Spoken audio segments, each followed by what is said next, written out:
HOA towed my water tank, and they had no idea they were messing with a state-designated wildfire emergency resource. The moment I saw the empty space where my tank had been, I felt that sharp, cold punch of disbelief. This wasn't just petty HOA nonsense. This was dangerous, illegal, and potentially life-threatening. My property borders a fire-prone woodland area, and when I bought the house, the deed included a registered 2,000-gallon emergency water tank, approved by the State Fire Authority. It wasn't decorative. It wasn't optional. It was critical infrastructure. Karen, of course, hated it. She insisted it cluttered the community aesthetic. The setup began when she dropped a violation notice on my porch, claiming the tank was an unapproved structure. I reminded her again that I wasn't part of the HOA. She snapped that all properties visible from the street fall under community standards. I ignored her. Huge mistake.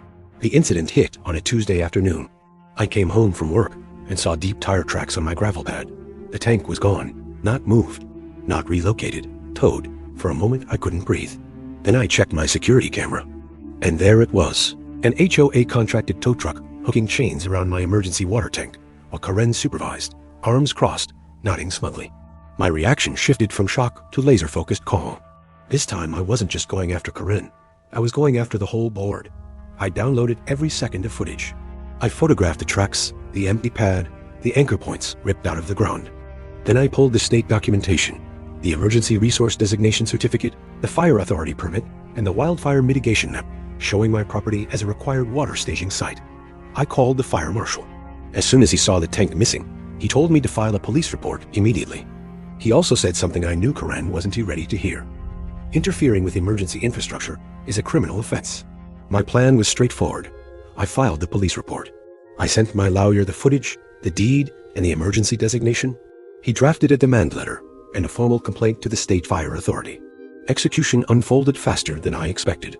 The fire marshal personally accompanied the sheriff to the HOA office. Karen tried to argue that the tank was community property because it was visible from the sidewalk. The marshal shut her down instantly.